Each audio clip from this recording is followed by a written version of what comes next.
last section of this part of the pageant is the thank you dance.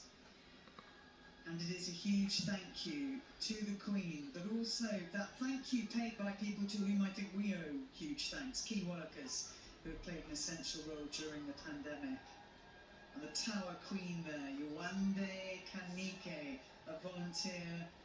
And there are so many people within this section who have stepped up and looked after other people, put other people before themselves, and really are the heart of a wonderful community.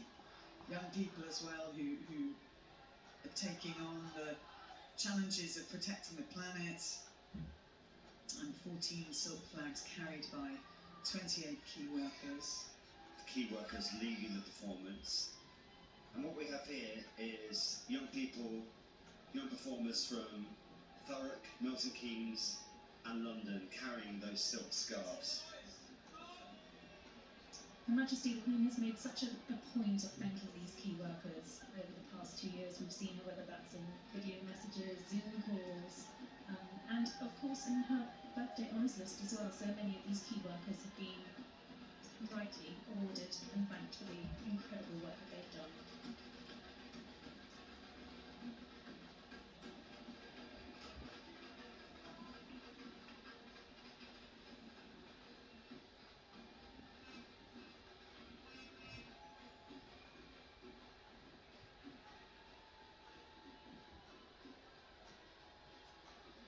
I'm so glad that, lots of uncontrollable elements of this parade, but I am so glad that although it's grey overhead, a little bit overcast, it hasn't rained, because the silk of these flags and the beauty of the pageant, and also just the general mood, and for the spectators as well, it is so much easier when it's not pouring. Claire, we were at the Derby, weren't we? And before the royal arrival and before the races, it was bucketing it down. It was meant to rain last night. It didn't. Nothing is going to rain on Her Majesty's parade. I have been checking the weather every single day for about 2 weeks.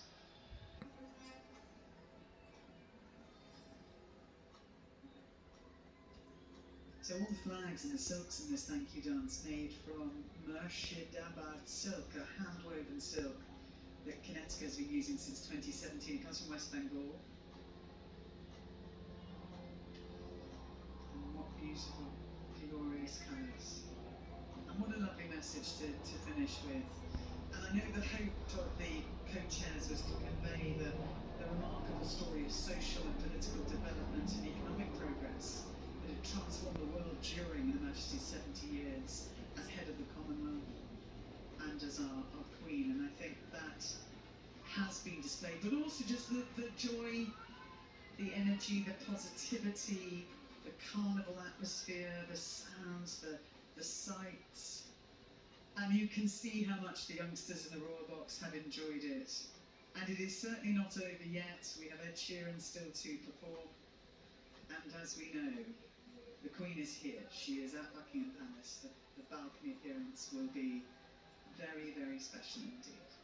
But a fitting final section of the pageant as we say thank you to Her Majesty the Queen for 70 years of public service.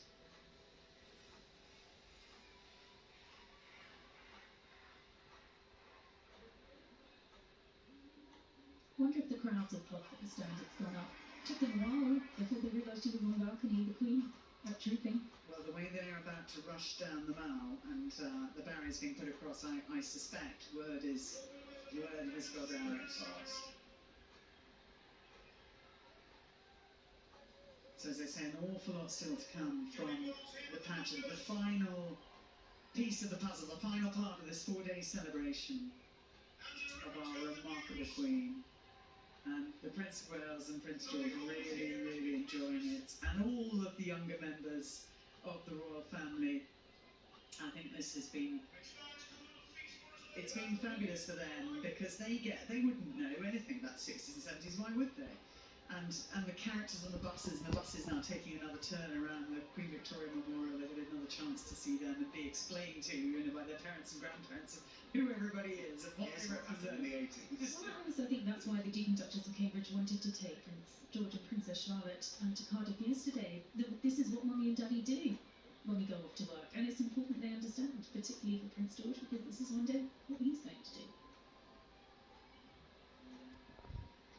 So as I say, Ed Sheeran. So what a pageant it was.